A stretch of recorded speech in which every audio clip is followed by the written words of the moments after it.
All right. Hi, everyone. Thank you for joining us for today's webinar, Secure Act 2.0 Changes and Impact. Just a little housekeeping before we begin. Please use the Q&A panel, not the chat panel, to ask questions. We'll go through those at the end with Cody, but if you have a question, please type it in and Cody will try to answer it during the presentation. Any questions we don't get to, we'll respond to and send out afterwards. Please use the chat panel if you need to chat with me about technical issues with the presentation. Everyone will be muted throughout the presentation and video will be turned off for all of you. To listen in, you can call in using your telephone or connect using your computer. Instructions are in the email invitation. The webinar is being recorded. We'll send out links to the presentation, the recording, and responses to questions within 24 hours. That said, I'd like to introduce our Wealth Management Advisor, Cody Martin. So we'll get started. Thanks, Greg. Again, my name is Cody Martin. I'm one of the lead advisors at SCM Advisors alongside Dan Rush. We're the two advisors. We're the only two advisors at SCM Advisors. And one of the things we specialize in is corporate retirement plans. We have around 25 plans under our management right now. And as you'll see as we go through this presentation, there are a significant number of changes that have already been implemented and are going to be implemented over the next 10 years, actually. Most of those changes will be between 2023 and 2027. And hopefully the presentation is organized in a way where you can kind of track when these changes will go into effect. And one other thing before we dive in, the Secure 2.0 Act was passed in December of 2022. There is a ton of information, there is a ton of changes that have happened over the past month or so. A lot of these changes are very vague, and some of the changes, they have not released the specifics of how they're going to be administered or the specifics of the actual changes. So as we're going through, if something seems a little bit vague, it's not because we don't have the information, it's because nobody has the information yet, and we're still waiting. Most of the 2023 changes, we have all the information, but 2024 and beyond, there's a couple of changes that are still a little bit unknown from the administration side.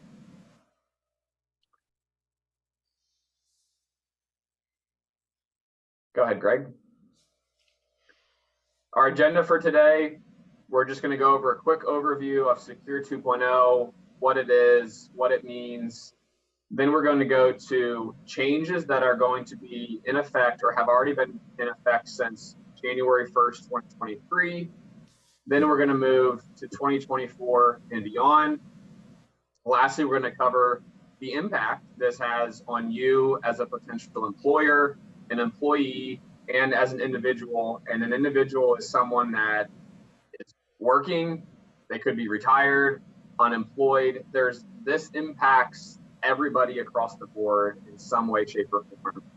And at the very end, I'm hoping we have a few minutes to go over some of the questions that have been submitted through the Q&A chat or the Q&A box. And hopefully you guys learned something today and this is beneficial. Secure 2.0 Act. The SECURE stands for Setting Every Community Up for Retirement Enhancement. Like I said, Congress passed this bill on December 23rd of 2022, and it's designed to increase retirement savings, encourage employees to save for retirement, and lower employer costs of offering and funding retirement savings. That's, again, very vague. As we go through the presentation, you will see why that statement is correct. We're encouraging employees to save for retirement. We're lowering the cost for employers to set up a new plan. And we're also increasing retirement savings for individuals that are capable of putting a little bit of extra money away. And like I said, these changes are going to be happening over the next 10 years. Most of them will be going into effect starting next year, but there are a few key changes that are going into effect this year.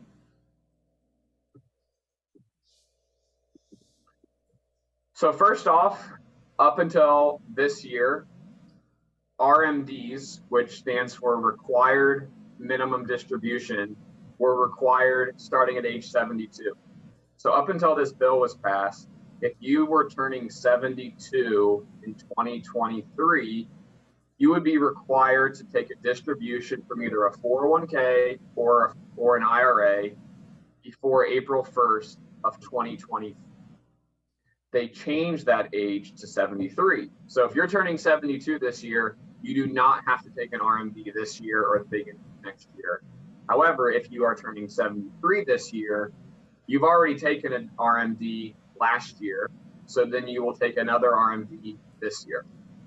So this is a really specific change. This is only for people that are turning 72 this year. This is going to end.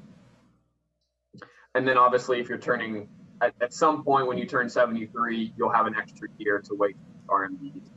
And then in 2033, that age changes to 75. And a little bit later, I'll go into why this is a significant change and the pros and cons of this change.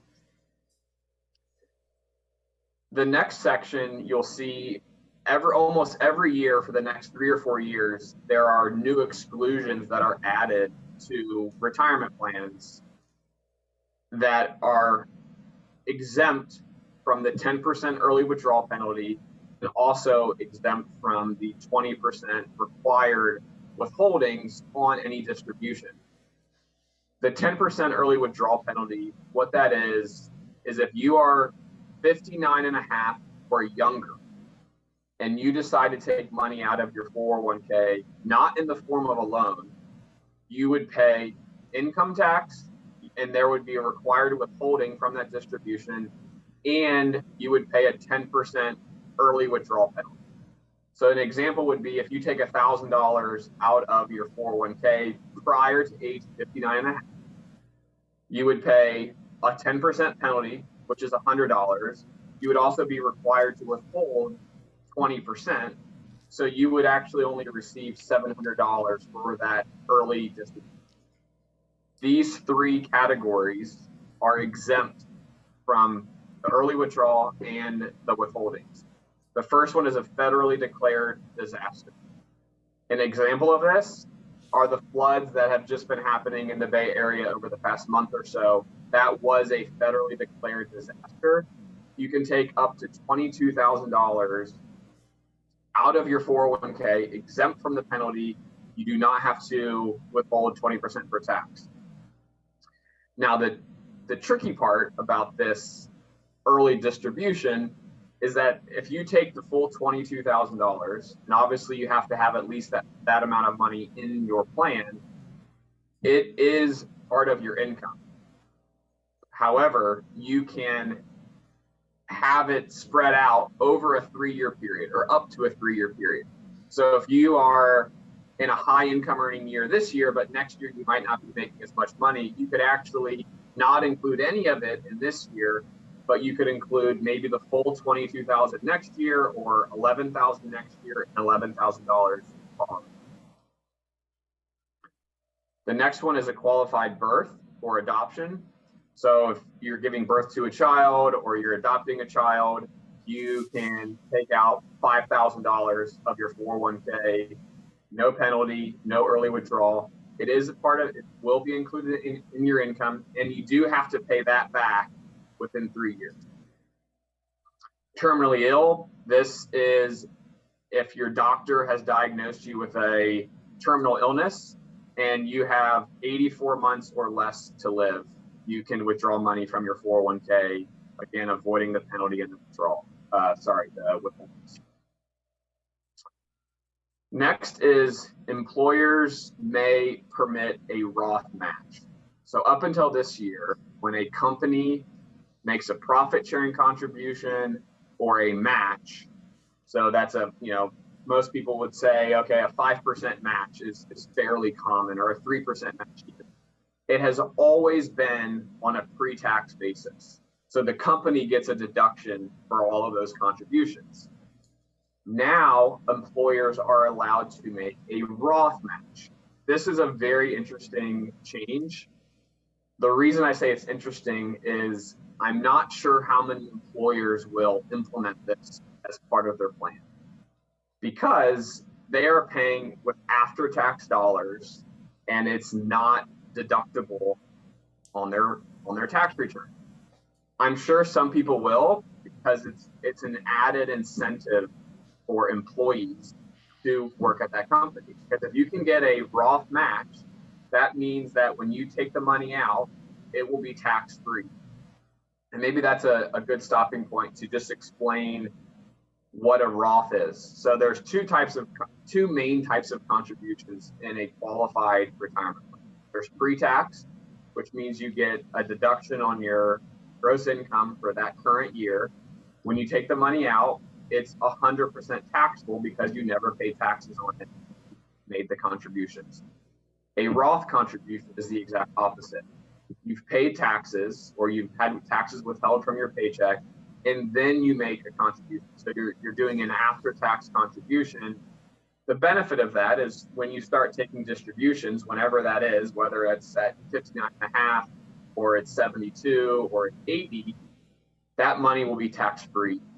So there's pros and cons of doing both.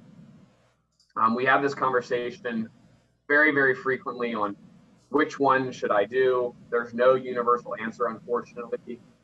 If you would like to have a deeper conversation around this topic, I'd be happy to schedule a Zoom call or a phone call with you to learn more about your situation and help you determine which is best for you. Simple and SEP IRAs. These are another type of qualified retirement plan. Most people are familiar with a 401k or a 403b, 401k being the most common. A simple and a SEP IRA are also company-sponsored retirement plans with less flexibility and required employer or company contributions. So for a SEP, that is exclusively employer contribution. If you have a SEP IRA, the employees cannot defer any of their income to the plan. The employer has full control over how much money is contributed to your retirement plan on an annual basis.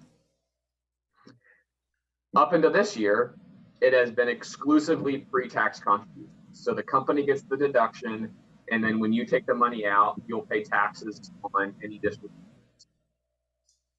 Moving forward, starting this year, if you have a simple or a SEP IRA, you are allowed to make Roth contributions on behalf of your employers or of your employees.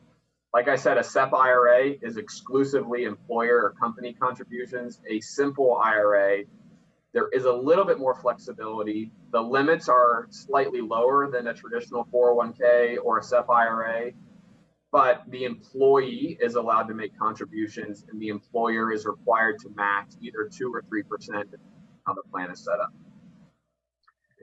Lastly, on this page, and this is one that is very vague, we do not know any specifics, but employers are allowed to incentivize their staff to contribute to the retirement plan. The only information that I've seen is the most common form of incentive is going to be a small gift card. Put air quotes because that's the language that they've used up at this point. I do not know what small means.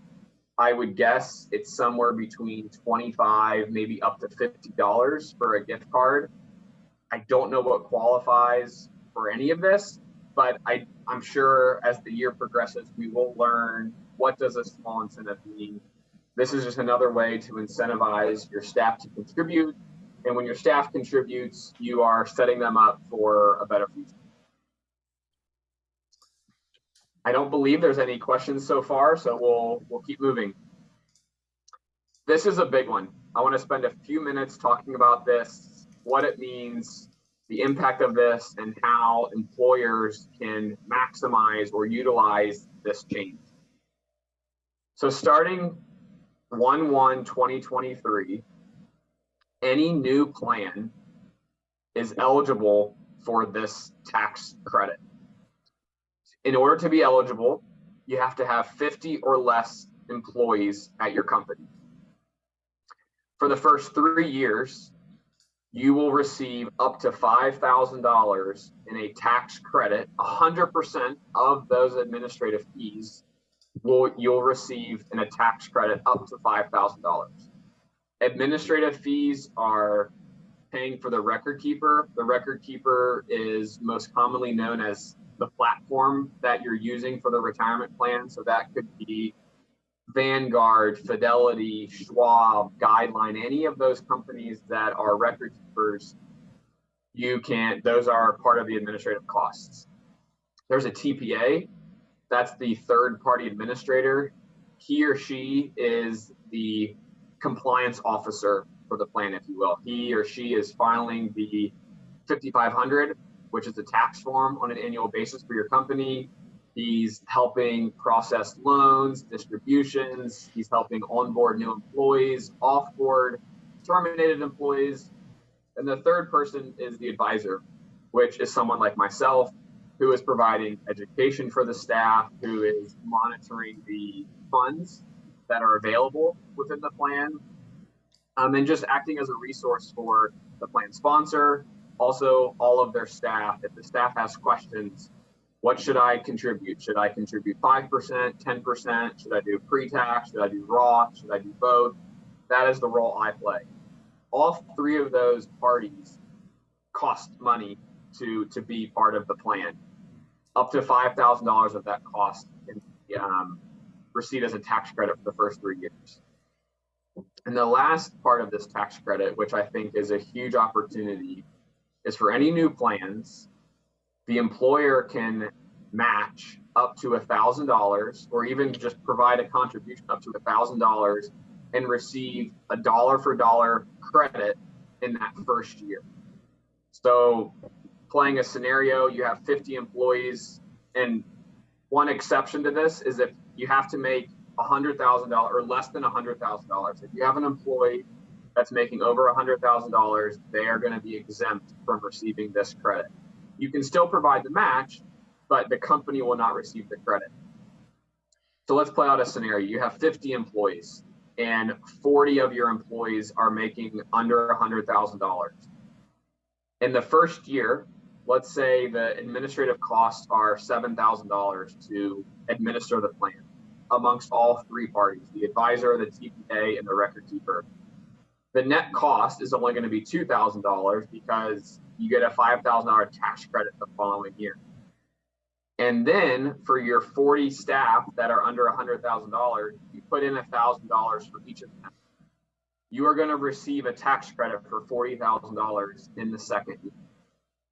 So you're going to basically spend $47,000, and it's only going to cost you $2,000 once you've received the tax credit.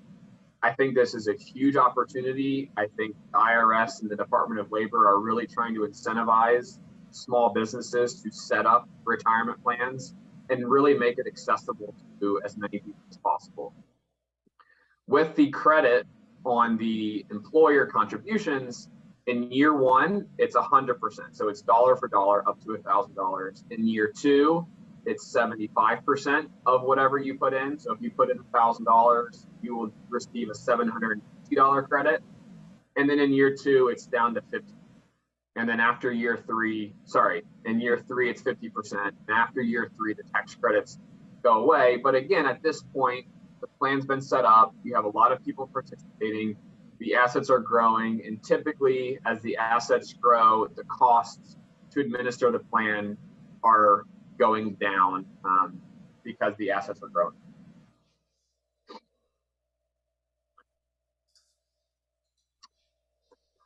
So those are the big changes for 2023. Let's move on to 2024. There's a few that I want to point out.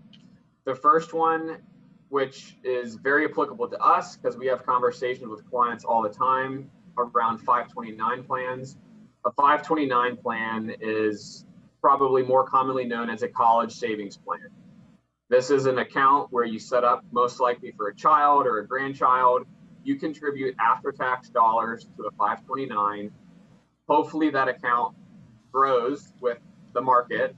And when you get to college, your child or grandchild can take distributions to help pay for college on a tax-free basis. You put in $50,000 over the first 18 years of their life, that account grows to $100,000. That additional $50,000 that you've accumulated is going to be tax-free, assuming you use it for qualified expenses for college. One of the issues that people run into is some people will overfund a 529. What I mean by that is you've put money into a 529 plan for years and years and years, and your child or grandchild or whomever you're giving this money to gets to college. They either don't go to college, and so now you don't have any qualified expenses, or they've received a scholarship or a grant, or they don't need the full account that is accumulated. So now you're stuck. You have this 529 plan that your child or grandchild has graduated, and you have this remaining balance in your 529. We try to protect against that situation or that scenario.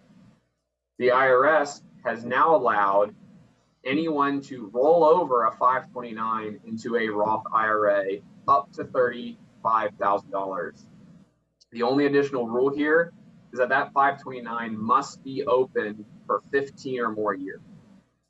That seems like a really long time, but if you have a young child, a baby even, or a baby on the way, and you set up a plan right when they're born or in their early years, by the time they get to college or graduate college, it will have been open for 15 or more years. You can then convert $35,000 to a Roth IRA. Again, that Roth IRA, similar to a Roth 401k, is going to grow tax-free for you. And when you take the money out, it's also tax-free. I think this is a really interesting change and really provides additional flexibility for people that choose to set up 529 for children and grandchildren. Catch-up contributions. So before 2023, well, actually before 2024, still for 2023, when you make a catch-up contribution applies to anyone that's 50 or older. So for 2023, the amount of money that you can defer into a 401k plan is $22,500. That's for everybody that is at a company that offers a 401k plan. The catch-up contribution is designed for people that are 50 and older that are either behind in retirement savings or just want to save a little bit more.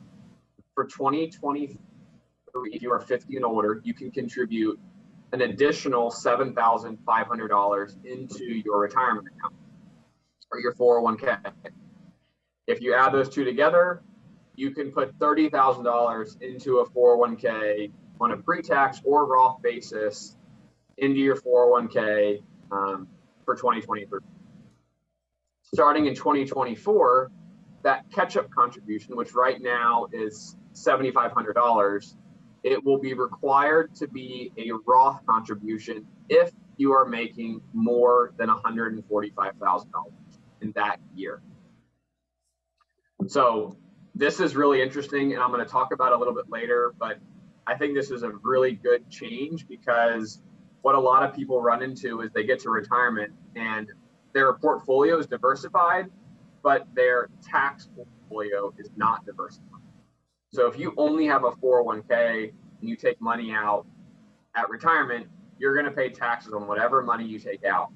If you have a Roth 401k or a Roth IRA, you have flexibility to take some money out that's taxable, and you also have another account that you can take money out that's not taxable. It's not added to your adjusted gross income. And I would always encourage people to work with their accountant or their CPA to figure out what's the right breakdown between my taxable dollars and my tax-free dollars. The next is employer may match student loan payments. This is, again, I keep saying this, but I'm trying to highlight the really significant changes that have come with the Secure 2.0 Act.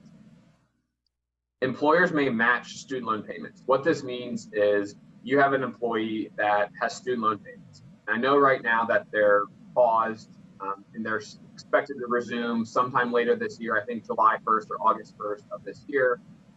When those are resumed and employees are required to make student loan payments, sometimes that does not allow that particular person to make 401k contributions because they need that extra cash to pay off their student loans. Employers are allowed to add a feature to their plan where they can actually match whatever that employee is putting towards a student loan. The couple rules that are applicable here is if your company has a match, well, first of all, your company has to have some sort of match feature already. So let's say the company is matching 5% for all employees. The student loan payment or the student loan match cannot exceed that 5%. Using an easy example, if you have an employee that's making $100,000 and your company matches 5%, if that student or that employee is paying $5,000 a year or more in student loan payments, you could only match $5,000 of that student loan payment for that year. So there are different rules. The other thing to keep in mind here is that it cannot exceed the 402G limit. The 402G limit is what I was referring to earlier, that $22,500 for 2023, the maximum amount of money you can defer into your 401k. So if you're paying student loans and your employer is matching student loan payments, you want to be mindful of this, because if you put away $20,000 and you're expecting a $5,000 match, your employer will be limited to $22,500. So you want to understand the rules and make sure that whatever money you're putting away is not exceeding that limit if you include the employer match. There are new exclusions that are going to affect in 2024. The first one is for a financial emergency. You are allowed to take one of these distributions every year. It has to be self-verified, so you do not have to provide any documents. You can take this out, not for any reason, but if it's justifiable and your employer and the TPA approve it, you can take out $1,000, again, exempt from the 10% early withdrawal penalty as well as the 20% tax withholdings. You can do one per year. You cannot take another one in year 2 unless you have paid that $1,000 back. So if you take a $1,000 financial emergency distribution in 2024 and you do not pay it back, you will not be permitted to take one in 2025. You will have to wait 3 years. So if you decide not to pay it back, you can take one every 3 years. If you decide to pay it back, you can take a $1,000 distribution every single year. And the last new exclusion for 2024 is if you're involved in a domestic abuse case, it does not matter what type, it does not have to be verified by the police or the court. You have the availability or the ability to take a $10,000 early distribution from your 401k.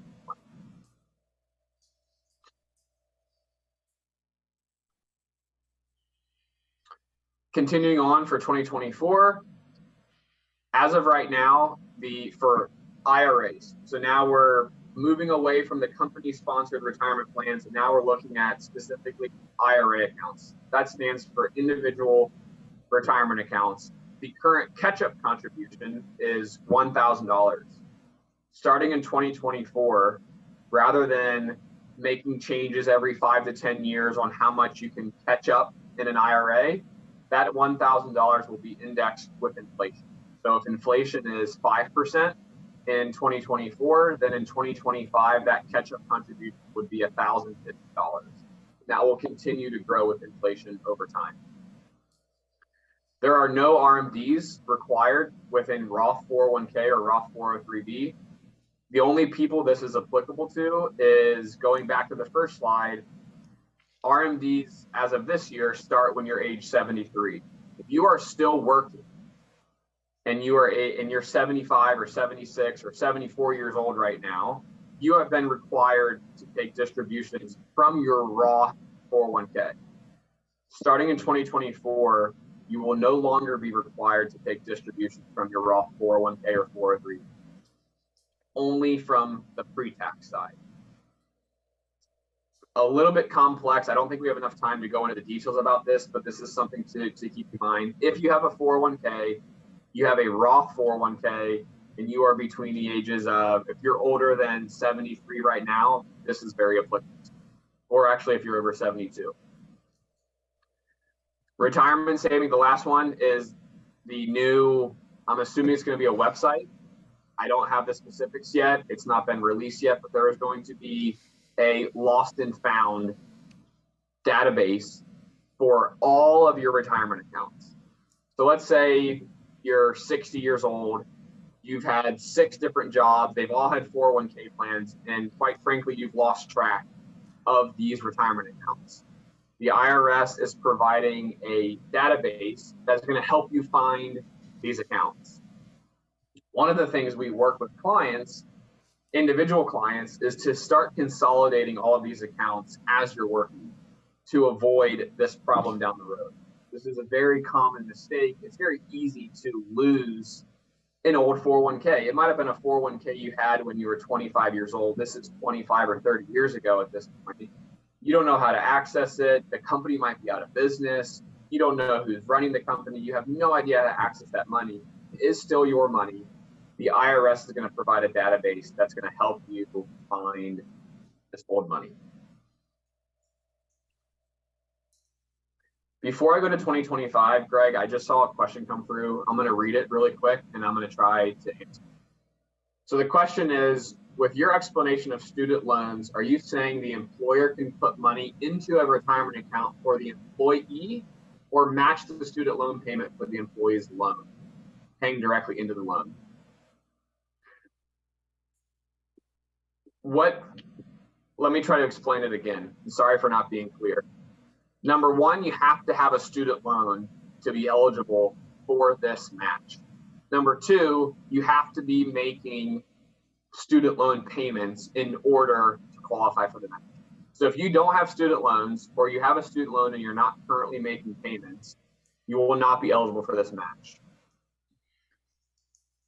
What this rule or change is, the group this is targeting is really the employees that are making student loan payments that cannot afford to put money into their own 401k. Their student loan payments might be $1,000 a month, and they just cannot afford to put money into the 401k. If the employer implements a rule within their 401k where they permit student loan matching contribution, the employer can contribute to your 401k on your behalf.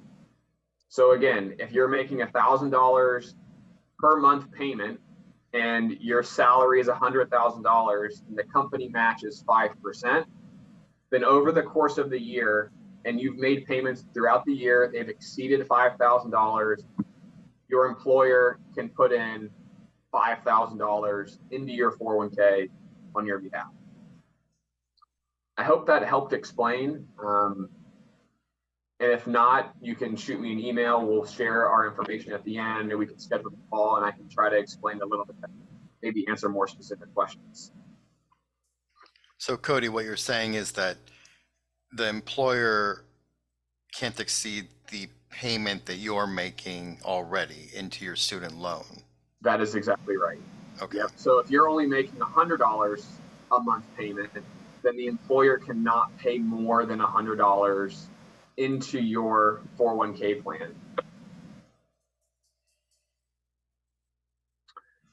All right, moving on to 2025. Up to this point, there is a feature that you can put on your plan, or you can have added to your plan. It's called automatic enrollment. What this means is when you have employees that become eligible for the 401k, you automatically enroll them. This is not overly common, but there are a number of plans that have this feature. And really what this is designed to do is just to help people get started. The hardest thing when it comes to retirement savings is getting started. That applies to a lot of things. Writing a paper, or updating whatever you have to do. Getting started is always the hardest thing. Automatic enrollment is getting that first step started, contributing to the 401k. Up to this point, it's voluntary. Beginning in 2025, for all new plans, if you have an existing plan by 2025, this will not apply to you. But if you decide to start a plan in 2025, you will not have a choice. you will have to have automatic enrollment as part of your plan. Now, there is flexibility. You can choose a starting point anywhere from 3 to 10%. So you can go as low as 3%, and that is 3% of that everybody's salary. Using $100,000 again, if your employee is making $100,000 and you decide on the 3% automatic enrollment, unless that employee opts out, they always have the option to turn that off on an individual basis. But if they do nothing, they will contribute $3,000 for that calendar year, assuming they started January 1st. It can go up to 10%. And there will also be an auto escalate. Auto escalate feature means if you start at 3%, the next year, that 3% goes to 4% for that specific individual, and then 5%, so on and so forth, up to a minimum of 10%, maximum of 15%. So if you have the employer is the one deciding both of these numbers. So you might say, let's start everybody off at 5%, but I want to cap it at 12%. So over a 7 or 8 year period of time, you'll go 5%, 6%, 7%, up to 12% on an annual basis. Again, the employer sets the rules. The employee has the ability to turn off this feature. So they might say, I want to do 5%, but I do not want it to auto escalate, or I do not want to contribute at all, which means the auto escalate is not going to be applicable to that. And again, this is existing plans and plans with 10 or less employees. They are exempt. Even if you start a new plan in 2025, you have 7 employees, you will not have to have this automatic enrollment feature as part of your plan.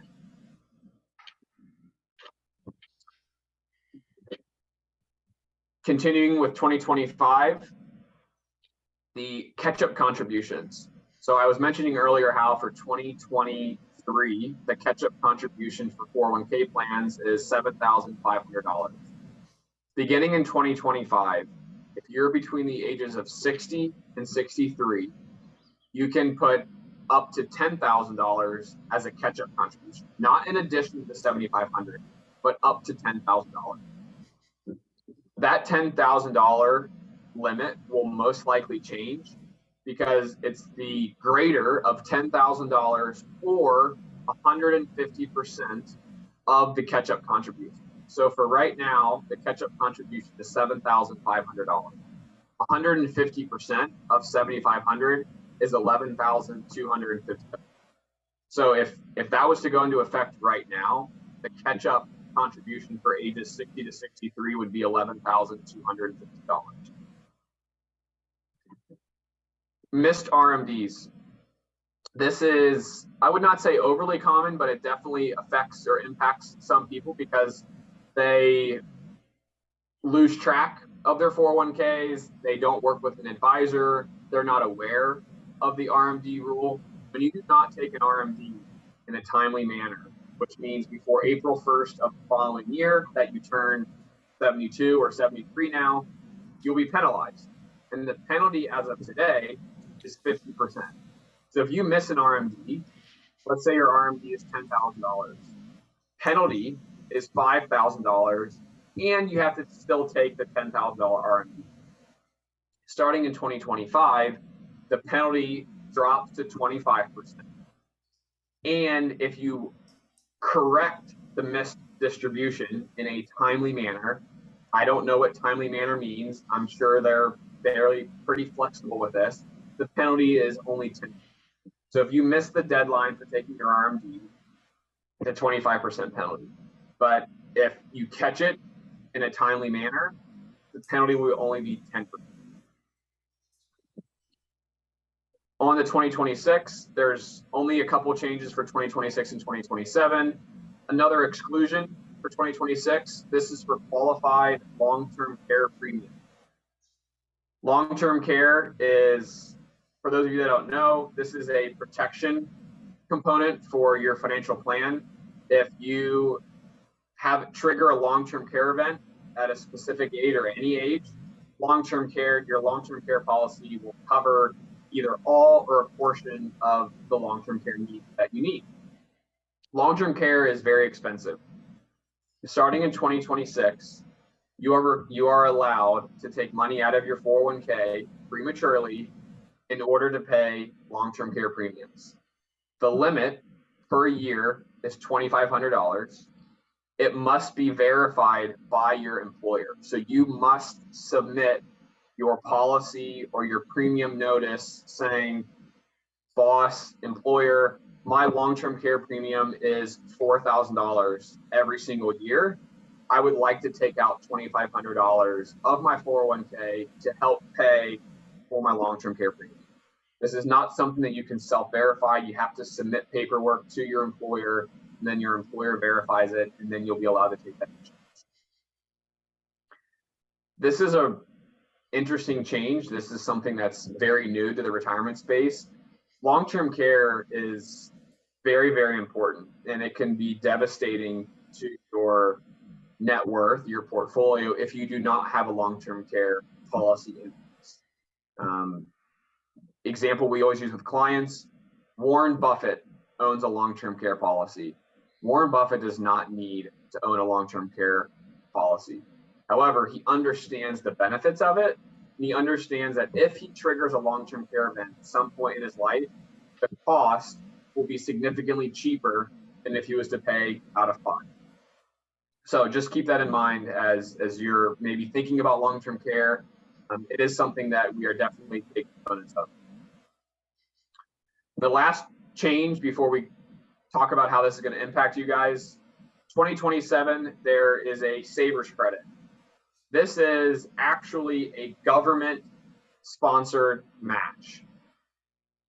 This is going to apply to a small group of people, especially in the Bay Area. I believe, let me just see my notes really quick.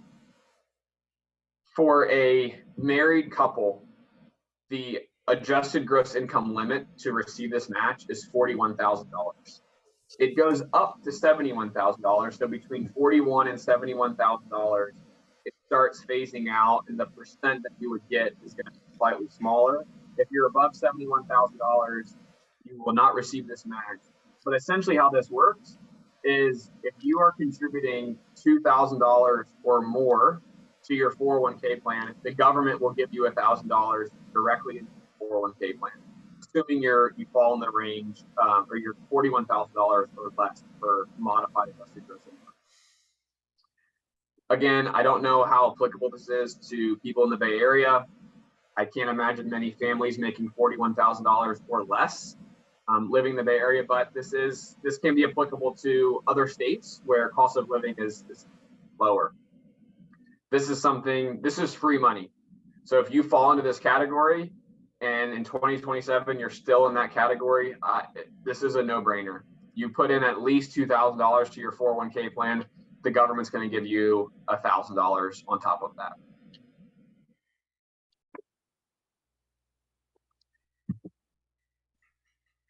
All right, there's no more questions up to this point. So we've got about 15 minutes left of the presentation. So please put in questions that you guys have. I'm happy to answer them. I'm hoping I can answer all of the questions.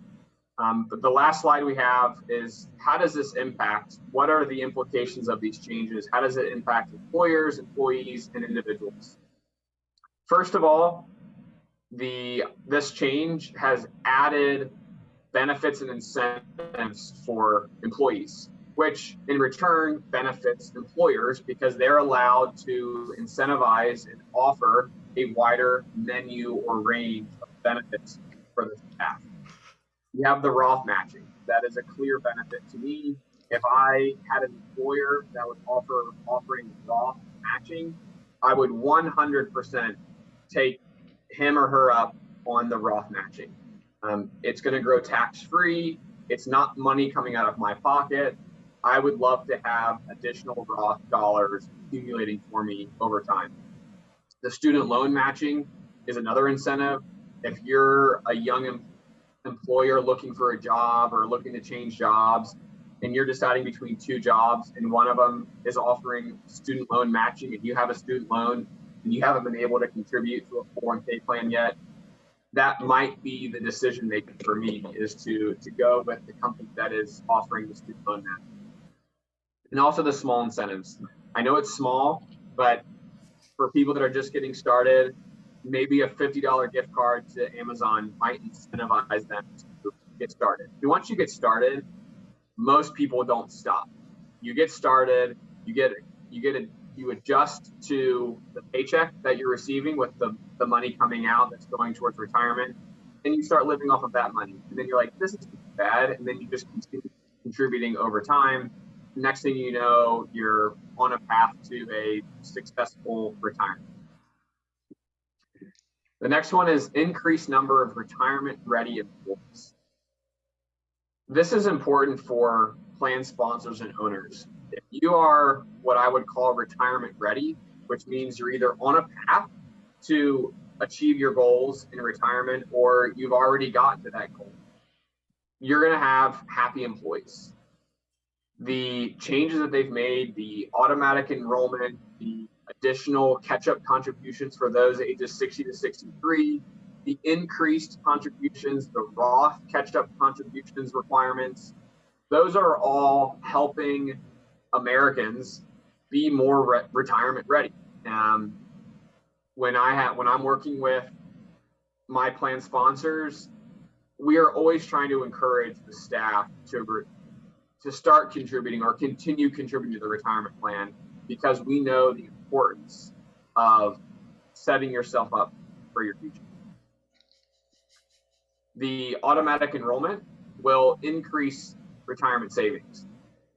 That's the one where starting in 2025, if you have a new plan of 10 or more employees, this automatic enrollment feature will be part of your plan. You have the flexibility, or the employer has the flexibility to choose where that starting point is. But this will increase retirement savings, which applies to the second bullet, where you're going to have more retirement ready employees. But as a plan sponsor, you want all of your employees, you're offering them a benefit to save for retirement. Not all companies offer a retirement plan. So a retirement plan is a definite benefit for all of your staff. And if you're an employee of an employer, it's a benefit to you to have a 401k plan part of your company. Delayed RMDs. I talked about this earlier. I want to go over the pros and cons of why the delayed RMDs has both benefits and possibly consequences. So right now, RMDs is 72, or was 72. Starting this year, it's 73. The RMD is calculated off of the total value of your 401k accounts wrapped all together. So if you have an IRA and a 401k and an old 401k, and those all together equal $1 million, the RMD is calculated off of that $1 million. It's around 6% on an annual basis, somewhere between 6 and 7%.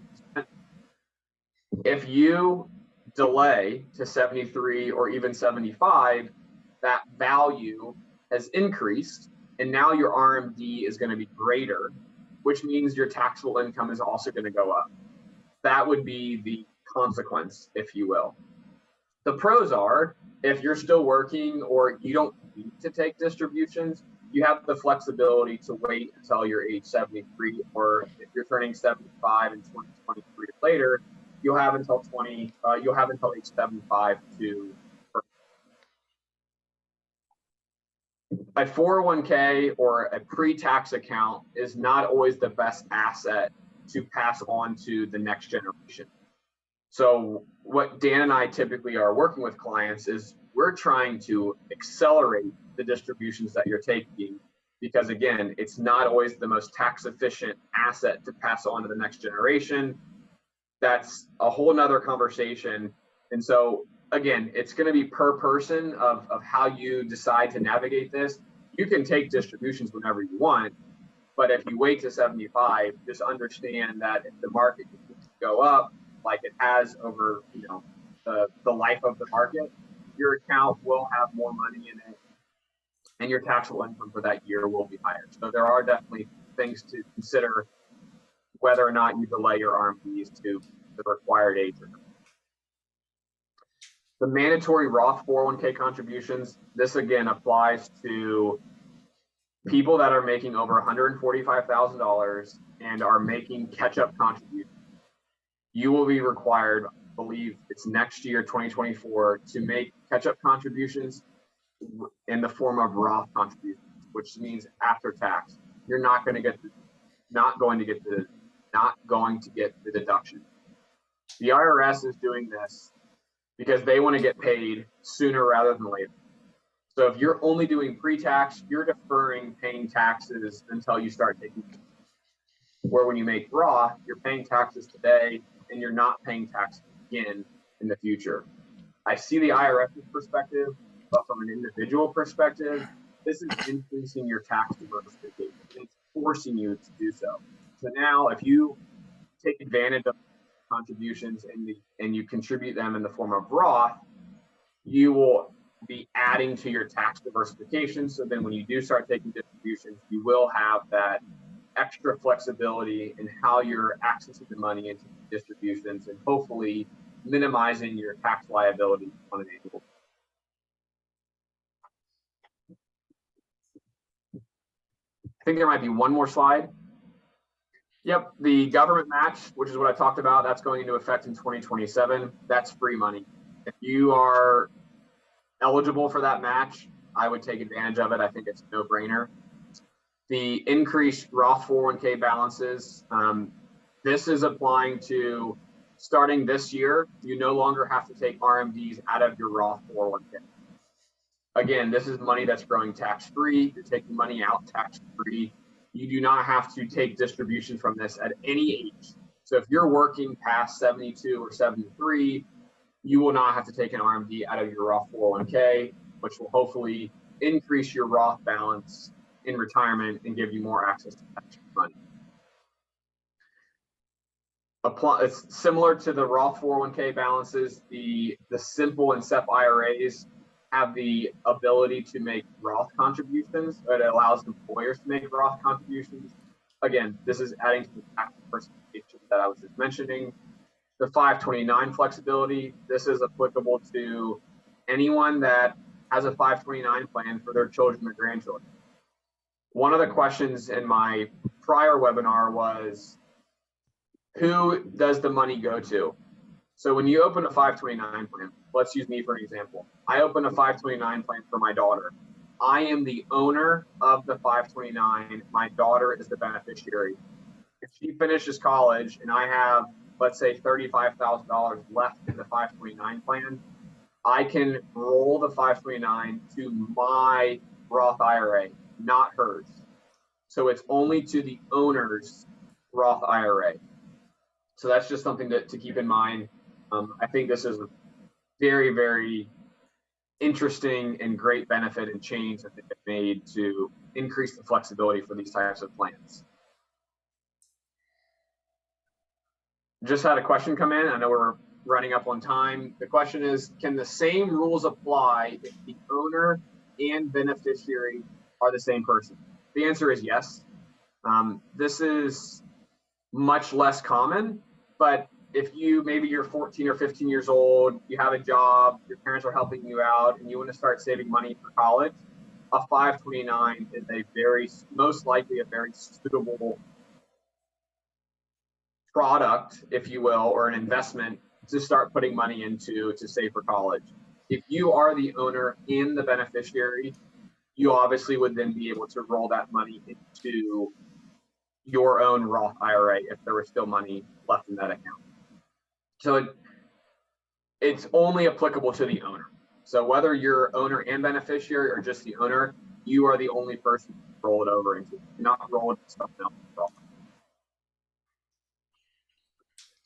And the last one is all of these changes, all of these new rules and the tax credits and the contributions and the incentives. This should be incentivizing small businesses that do not have 401k plans to set up and implement a 401k plan as part of their business. There are so many benefits to this. Starting this year, the tax credits are massive.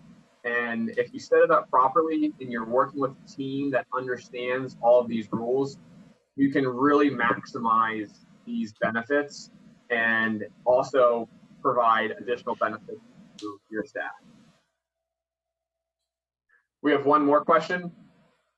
Can you explain the mandatory Roth contributions? Who will be required to contribute? How much will they be required to contribute?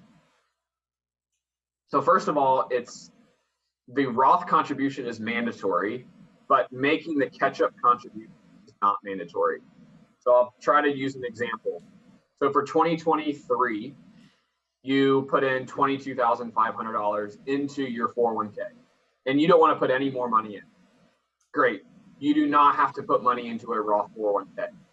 But if you're between the ages of 50, if you're 50 and older, and you want to put in beyond the IRS limit, which is the 402G limit I was mentioning earlier, somewhere between $22,500 and $30,000 for this year, that $7,500 will be a Roth contribution. You do not have the option to do a pre-tax contribution. It will have to be a Roth contribution. So again, it's not required. So the catch-up is 100% voluntary. 401k contributions in general are voluntary. It's completely up to you whether or not you want to put money into a retirement plan or not. This is only applicable, again, 50 and older, and you're utilizing that catch-up contribution, which is between the IRS limit and then the maximum catch-up contribution. For 2023, that's $30,000.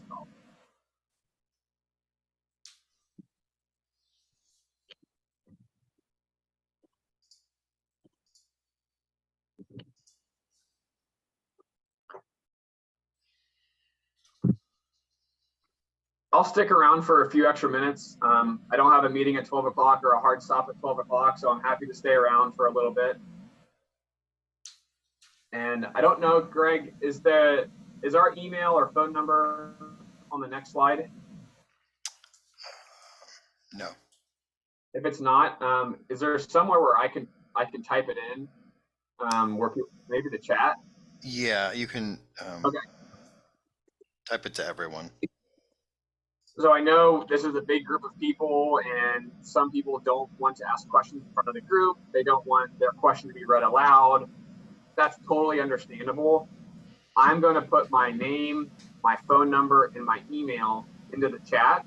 If you have questions, and maybe we hang up here, and you're like, oh my gosh, I wish I would have asked Cody that question, please reach out to me. I'm happy to answer the questions for you.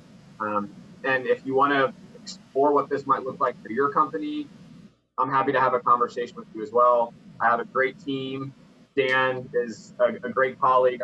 We have an admin team behind us that is helping facilitate a lot of these transactions. And I also have relationships with third parties, different record keepers, a TPA who is amazing. And so what I like to do is I try to find the best fit for you. So it's not one size fits all. I have around 5 record keepers or more that I can work with any record keeper, but I have around 5 that I have a relationship with, where I can bring those all of those record keepers together and say, all right, what is the best fit for your company? And I'll work with you to help you understand what are the implications, how much is it going to cost, what are the benefits to me, what are the benefits to my employees. We do this all the time, and this part of the business is growing rapidly because there is becoming this more and more interest in setting up 401k plans. And so as you type that, Cody, we're going to thank everyone for joining us. And then in the next 24 hours, everyone will be getting an email that'll include recording information and contact information for Cody and Jan, and other additional details that we'll send out. So everybody will get that email in the next 24 hours. And that was the most recent question. Will the slides of the recording be available? Greg just answered that. And one thing I didn't mention at the beginning, I don't like doing presentations where I have a ton of words on the slides, but I am hopeful that when we get the recording, the words on the slides help you better understand what I'm talking about. I know it's a lot, it's a ton of information. I'm still learning how this is going to impact myself, how it's going to impact the plans that I'm currently managing, how it's going to impact the owners of the plans that I'm managing. There's so much going on. There's going to be constant updates, I'm guessing, throughout the next 12 to 24 months. If we end up having a relationship, then I will be able to keep you abreast with anything that's in the retirement space. But again, thank you so much for attending. I hope it was helpful. I know it was a lot. I don't like these webinars where I can't see people's faces. I can't interact with you one-on-one or even as a group. So apologize for talking for so long. Again, thank you again, and hope to see you soon. All right, thanks, guys. Thanks, everyone.